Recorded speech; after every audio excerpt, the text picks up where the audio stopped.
Ang kwentong ito ay hango sa totoong buhay. Karanasan ito ni Noel. Taong 1963, Sagada, Mountain Province.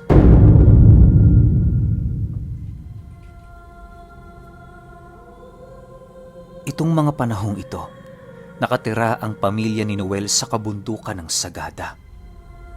Bumababa lang sila noon sa bayan kapag meron silang maibibentang mga bungang kahoy at iba pa. Hindi naman naiiwasan nila Noel na bumaba paminsan-minsan sa kadahilan ng pinapabili din sila ng kanilang mga magulang ng kanilang mga pangangailangan. Kung hindi ninyo na itatanong, itong si Noel, pangatlo sa kanilang magkakapatid. 4 silang kalalakihan na nasa 8 gulang na. Lahat sila ay nagbabanat ng buto para lamang makatulong sa pangangailangan ng kanilang mga magulang. Dahil sa nasa likod lang ng kanilang bahay ang kanilang sinasakahan, kung kaya't nagagawa nila itong mabantayan kung yon ay labis na kinakailangan. Hindi naman sila noon nag-aalala sa init ng araw tuwing umaga sa kadahilan ng masyadong liblib ang bahay nila. Ayon kay Noel, na kapag narating mo ang kanilang tahanan, para kang pumasok sa isang lagusang gawa sa mga pinagtagpi-tagping sanga ng punong kahoy. Dahil sa kapal ng mga ito, kung kaya't nagmistulang gabi ang umaga nila Noel.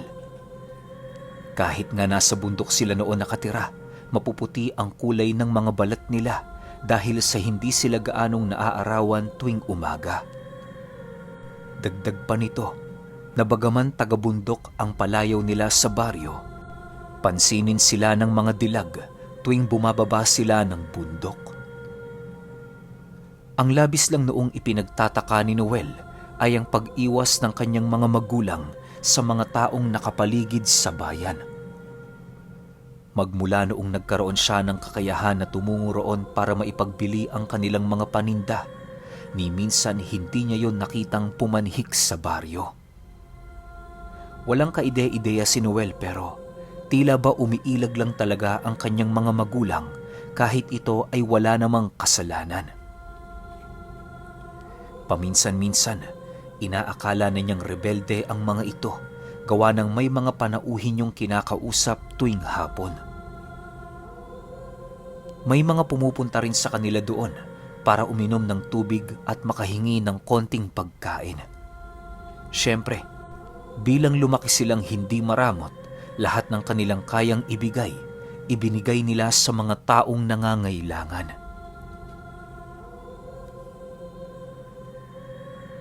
Isang araw, nagkataong anihan ng saging sa mumunting sakahan nila Noel.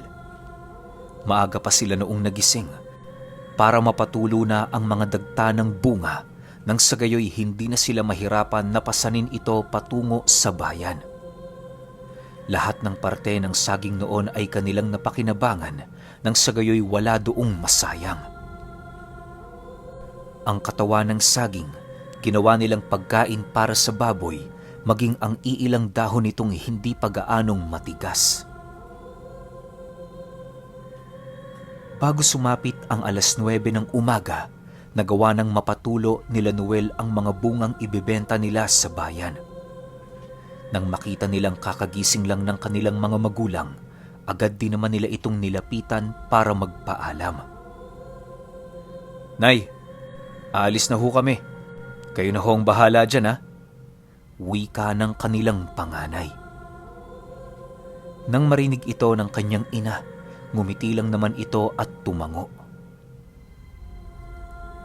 Matapos nilang makita ang ginawa nitong pagsang-ayon, dali-dali naman silang bumaba ng bundok. Sa pagdating nila sa baryo, agad naman silang sinalubong ng mga mamimili ng kanilang ani. Di pa man nakakarating sila Noel sa saudan, tuluyan ang naubos ang kanilang mga pinagbibili. Halos pinag-aagawa ng mga ito ang mga saging nilang dala, gawa ng hinog na hinog yon at angkop para lagain tuwing umaga. Matapos maibenta nila Noel ang lahat ng kanilang mga paninda, Nagpasya silang bumili ng kanilang mga kinakailangan sa bayan. Asukal, mga rekados, kokonting damit, at kung ano-ano pa na siya namang kailangan nila sa bawat araw na dumaraan. Nang makabalik na sila sa kanilang tahanan, nadatnan nila ang kanilang mga magulang na nagpapahinga. Labis ang pagtataka noon ni Noel sa kadahilan ng pansin na pansin niya ang pagod ng mga ito kahit wala naman yung ginagawa. Ang nakakapagtaka pa sa lahat, Biyernes lang nasisipat ni Noel ang pamamahinga ng kanyang mga magulang. Kapag ibang araw, animoy malalakas pa ang mga ito sa mga kalabaw. Hinding-hindi niya yon nakikitang nagpapahinga tuwing ibang araw maliban sa Biyernes. Dahil sa kanyang mga napansin, hindi niya noon maiwasang mag-isip sa mga gawain ng kanyang mga magulang. Kahit papaano, napag-isip-isip din niya na maaaring ibinubuhos ng mga ito ang kanilang pagod sa araw na yon. Kumbaga, yon ang kanilang araw ng pamamahinga. Bagaman gano'n na ang nasa kaisipan ni Noel, may kakaiba pa rin siyang nararamdaman sa kanyang sarili. Animoy tumututol ang kanyang pagmatsyag na yon ang tunay na rason kung bakit nagkakaroon ng kanilang mga magulang. Dala ng kuryosidad ni Noel, ninais niyang pagmatyaga ng mga ito. Wala naman kasi sila noong gaanong trabaho sa mga susunod na araw, kung kaya't yon ang naisip niyang pagkaabalahan. Sa pagsapit ng Sabado, napansin ni Noel na abalang-abala na naman ang mga ito sa kanilang mumunting sinasakahan. Kahit wala sila doong trabaho, dahil malinis na ang sakahang yon, pilit pa rin gumagawa ng pagtatrabahuhan ang kanilang mga magulang. Nang hindi na niya maatim ang ginagawa ng mga ito, kusa na siyang lumapit sa kanyang ama para magtanong. Alam ni Noel na malupit at madaling magalit ang ama niyang yon, pero naglakas loob pa rin siya ditong magtanong. Tay, maaari ko ho ba kayong makausap? Tanong dito ni Noel. Mamaya na, Noel. Alam mo namang marami kami ditong ginagawa, oh. Tumulong ka kaya para matapos na kami rito. Sagot naman ng kanyang ama. Nang marinig niya ang sinabi nito, dali-dali naman niyang kinuha ang piko para umpisahang bungkalin ang mga nabungkal na nilang lupa. Hindi talaga niya maisip kung ano ang ginagawa ng kanilang mga magulang, gawa ng kung tutuusin, na trabaho na nila ang lahat ng gagawin sa sakahan. Matapos nilang maisagawa ang pagbubungkal, bahagya munang nagpahinga si Noel sa gilid ng kanilang bahay. Ang ama naman niya noon, tumungo sa malayong parte ng kanilang bakuran para tapyasin ang mga talahib roong nagsisitaasan. Ang kanyang ina naman, gumawa ng mga maliliit na butas sa sakahan, paunang paghahanda para sa binhing kanilang itatanim sa lugar na yon. Nang mapansin ni Noel na hindi na talaga niya makakausap ang mga ito, nagpasya siyang bumalik sa loob ng kanilang bahay para kausapin ang kanyang mga natutulog na kapatid.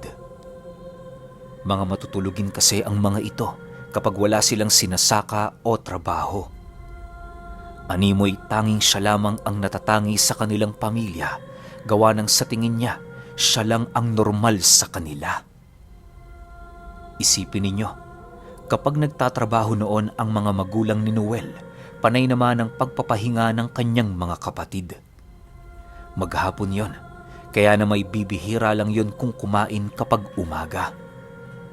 Halos sa kanila, siya lang ang nakakakain ng 3 beses sa isang araw. Labis man ang pagtataka ni Noel sa kanyang pamilya, hindi niya yon pinag-iisipan ng kung ano-ano. Naging normal na lamang yun para sa kanya dahil magmula noong bata pa lamang siya, gano'n na ang pangyayari sa kanila. Maliban sa bagay na yon, si Noel lang din ang natatanging kumakain ng maalat na pagkain sa kanilang pamilya. May mga pagkakataon nga noon na inihihiwalay ng mga ito ang kanyang pinggan na para bang meron siyang hindi magamot-gamot na karamdaman. Pilit man siya noong pinapaiwas ng kanyang mga magulang sa maasim na pagkain, ay hindi niya yun ginagawa sa kadahilan ng para sa kanya masarap ang putahing merong asin at maasim. Ilang ulit mang itapon ng kanyang ina ang asin sa kanilang kusina, patuloy itong kinukuha ni Noel para ihalo sa kanyang pagkain.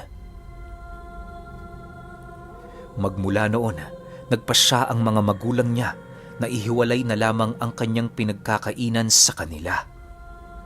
Hindi na din siya pinapasabay noon sa anumang masasarap na ulam, gawa ng puro tuyong isda lamang ang nakalaan para sa kanya. Kahit gano'n ang sitwasyon ni Noel, patuloy pa rin siyang nananatili sa tahanan ng kanyang mga magulang. Kinagabihan ng Sabado, habang nasa kasagsagan ng pagpapahinga si Noel, may narinig siyang mahinang pagkatok sa kanilang entradang pinto. Dahil sa malapit lang siya sa lugar na yon, kung kaya't siya ang unang nakarinig. Sa pagpapatuloy ng pagkatok, marahan namang tumayo si Noel sa kanyang hinihigaan. Hindi muna siya noon gumalaw, gawa ng nais niyang pakiramdaman ng nilalang na naghihintay sa pagbukas ng pintuan. Ilang minuto pa ang lumipas, bigla namang nanlaki ang kanyang mga mata nang marinig niya ang pagsisibulungan ng kanyang mga magulang. Habang pinakikinggan ito ni Noel, takang-taka naman siya noong mga oras na yon dahil hindi lumilikha ng ingay ang mga ito sa kanilang sahig na gawa sa kahoy. Kung ordinaryong paglalakad kasi ang ginagawa ng mga ito, tutunog ang sahig nila dahil sa medyo luma na ang kahoy doon. Dahil sa pangyayaring yon, dahan-dahan namang sumagi sa kanyang isipan na maaaring hindi naglalakad ang kanyang mga magulang.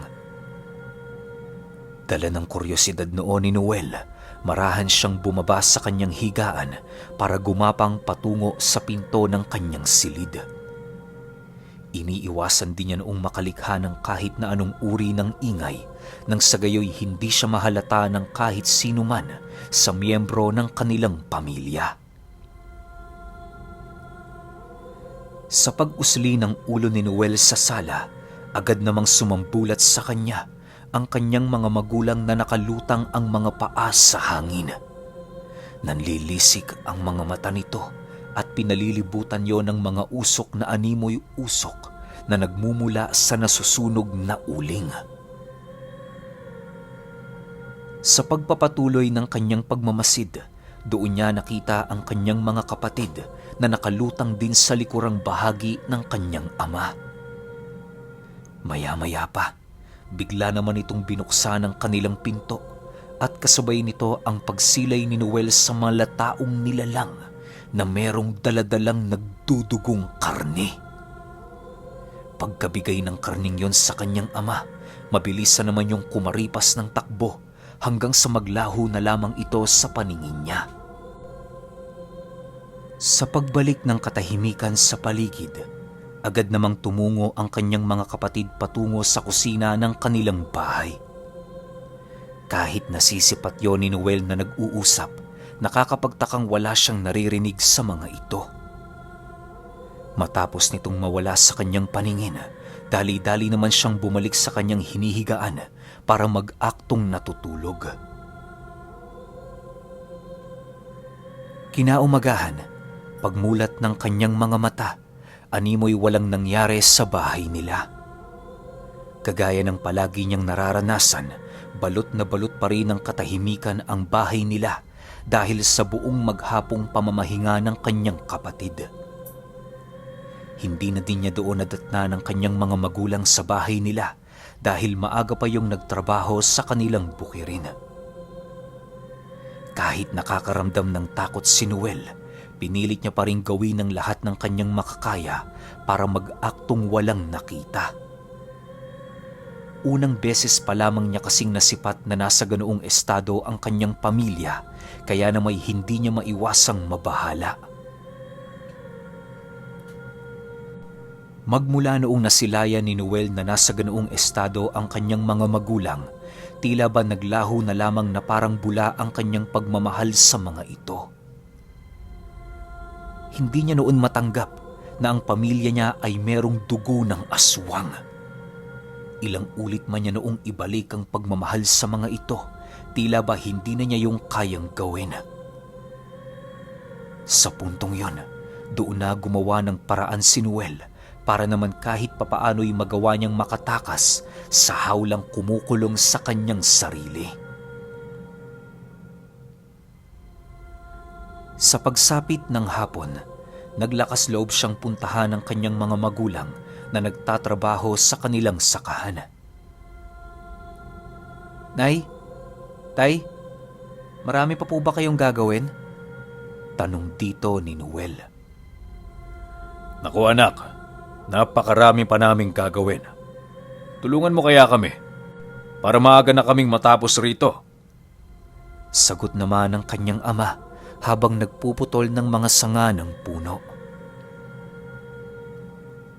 Nang marinig ito ni Noel, nagpasya naman siyang manatili sa harapan ng mga ito para magmasid.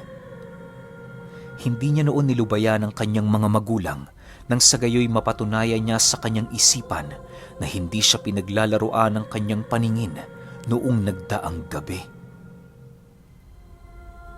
Sa pagpapatuloy ng pagtatrabaho ng kanyang ama, kitang-kita ni Noel ang kawalan nito ng pawis sa kabila ng dami nitong tinatrabaho. Hindi niya din yun nakitaan ng panghihina sa katawan na para bang napakadali lang para dito ang lahat ng kanyang trabaho. Dahil sa kanyang mga nasilayan, doon niya napagtanto na totoo ngang nagkukubli ang kanyang mga magulang sa katawan ng isang tao. Kinagabihan, habang sila'y kumakain ng kanilang hapunan, ipinakita ni Noel sa kanyang pamilya ang kawalan niya ng gana. Pinagmamasdan lang niya ang mga ito na kumakain na siya namang agad na napansin ng kanyang ama. O Noel, bakit hindi ka kumakain? Hindi mo ba gusto ang ulam mo? Tanong ng kanyang ama. Hindi naman ho sa ganun, Tay. May iniisip lang. Nga pala, Tay, pwede ba akong magtrabaho sa bayan? Napansin ko kasi mas mabuting magtrabaho ko roon kaysa maghintay dito ng ani. Wala din naman akong ginagawa eh. Mga kapatid ko, buong maghapong tulog. Kayo naman, buong maghapong nagtatrabaho. Pakiramdam ko dito, wala akong pamilya eh. Natatakot na sagot naman ni Noel. Nang marinig ito ng kanyang pamilya, bigla naman yung nagsitigil sa kanilang pagkain. Animoy gulat na gulat ang mga ito, gawa ng hindi sila makapaniwala sa sinabi ng kanilang anak at kapatid. Maging ang mga kapatid noon ni Noel ay hindi maiwasang mapakunot ang noo dahil sa kanyang sinabi. Sa pagpapatuloy ng kanilang pag-uusap, doon ipinaliwanag ni Noel ang kanyang rason kung bakit niya nais magtrabaho sa bayan. Bale, nagpalusot na lamang siya sa mga ito para naman kahit papaano'y hindi siya nito kagalitan. Nang marinig na ng kanyang ama ang lahat ng kanyang binabalak, wala na din yung nagawa kundi ang sumang-ayon. Kung isipin, mas pabor sa kanila ang paglisa ni Noel dahil wala na silang iintindihin sa kanilang tahanan. Matapos nilang kumain ng kanilang hapunan, agad din namang pumasok si Noel sa kanyang silid. Gutom man ang kanyang sikmura, pilit niya itong tiniis at dinaan sa pagtulog. Ilang oras pa ang lumipas, habang nasa kasagsagan ng pagtulog si Noel, muli na naman niyang narinig ang pag-uusap ng kanyang mga magulang. Maya't maya na din ang kanyang pag-amoy ng nakakasukang bagay na siya namang labis niyang pinagtiisan. Upang mawaksi sa kanyang ilong ang amoy na yon, kung saan saang direksyon na tumagilid si Noel para maghanap ng sariwang hangin. Subalit, dahil sa lakas ng amoy nito, kung kaya't walang silbi ang kanyang mga ginagawa.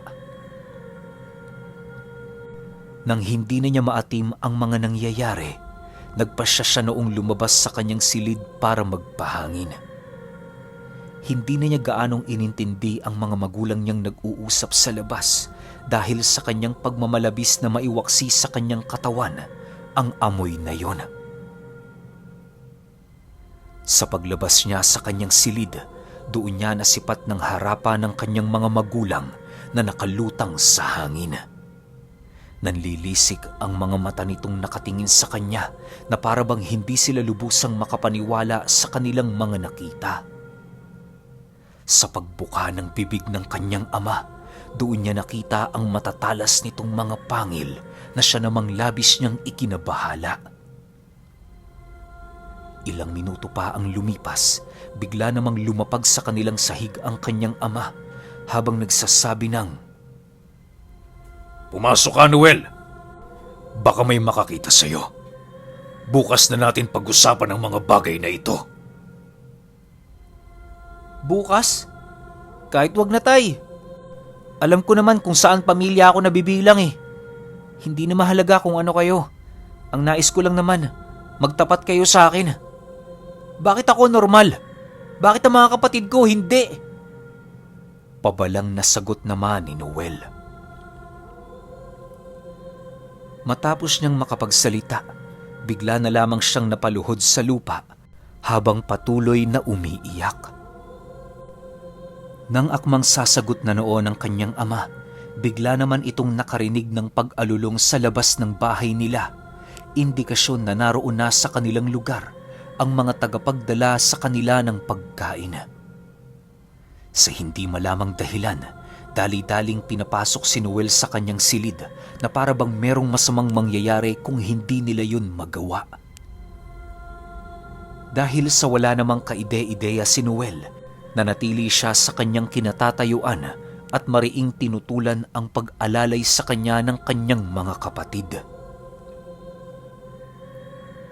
Nang mapagtanto naman ng kanyang ama na ayaw nitong sumunod sa kanilang gusto, wala na itong nagawa kundi takutin si Noel sa pamamagitan ng katakatakot nitong pagmumuka. Noel, pumasok ka na! Huwag mo nang hintayin na magalit pa ako sa'yo. Bilis na! Tumayo ka na dyan! Wika ng kanyang ama habang nakatitig yun sa kanya. Pasensya na, tay. Hindi ako susunod sa inyong gusto. Matagal na akong naging sunod-sunuran at ngayon nalaman ko na ang inyong sikreto.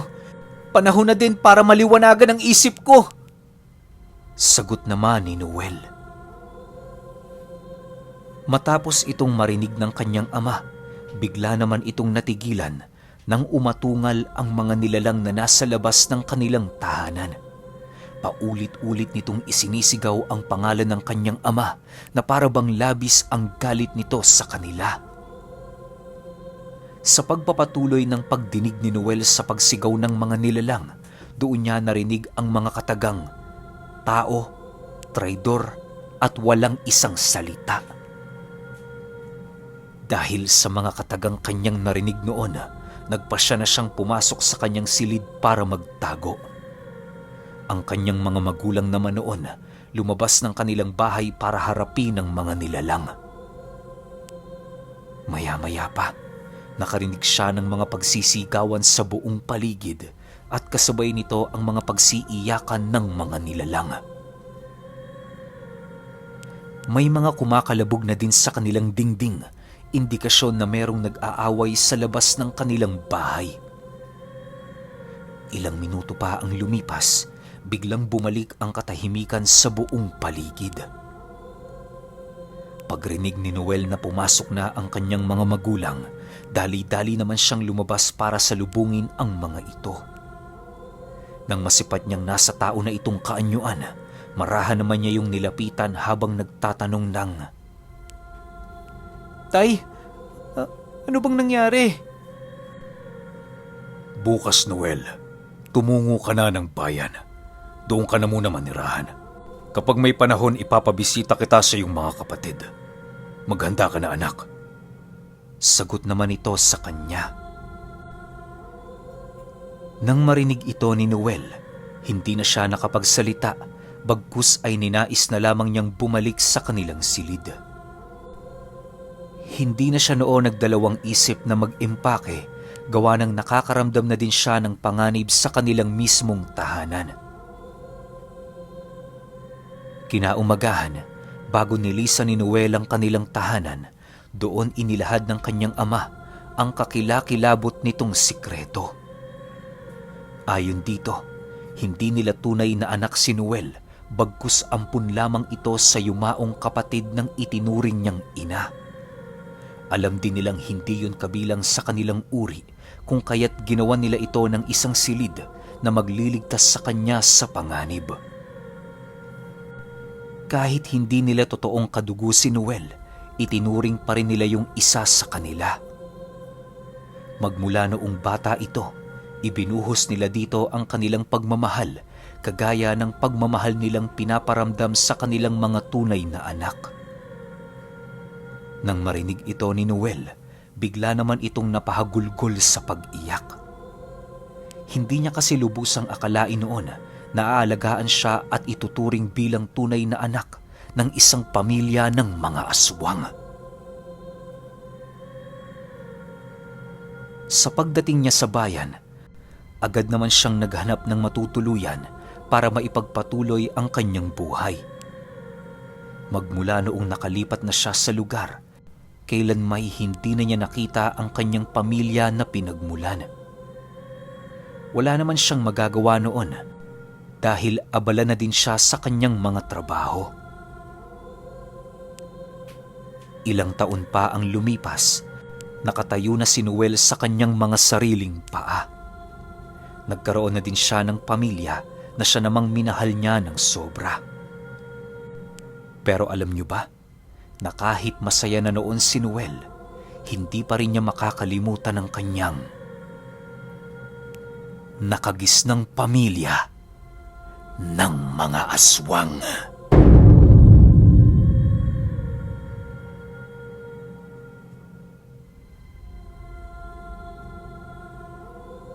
Okay, opinion ko sa kwento. Alam nyo ba, mula pa lang dun sa part na nakita niyang nakalutang yung mga magulang niya, tas yung mga kapatid niya, nag-isip na kaagad ako na, bakit hindi siya aswang? Buong pamilya niya aswang. Tapos nasagot ako sa pinakadulo na ng kwento, kaya pala. Pero ang tanong ngayon, ano kaya yung utang na loob ng nanay-nanayan ni Noel at kinupkup siya tapos hindi siya ginawang aswang? Malamang sa malamang tao lang din yun. Pwedeng manggagamot yon na hindi siya pinatay, o manggagamot yon na kaibigan ng nanay niya tapos pinaampun siya. Pwedeng ganun, di ba? Kasi wala namang sapat o malalim na dahilan para alagaan siya tapos pinalaki pa siya ng maayos. Yun nga lang, pagtungtong niya ng tamang edad, nakita niya kung ano yung pamilyang nag-aalaga sa kanya. Medyo nakakaiyak nga lang, tsaka masakit sa puso yung ganun. Kasi ilang taon mong kasama yung pamilya mo, hindi mo alam. Tapos nung nalaman mo, bigla na lang nawala. Diba? Medyo mabigat. Pero kayo, kung may opinion kayo sa kwentong ito, i-comment nyo lang sa baba. Yun lang. Hanggang sa susunod na kwento. Salamat.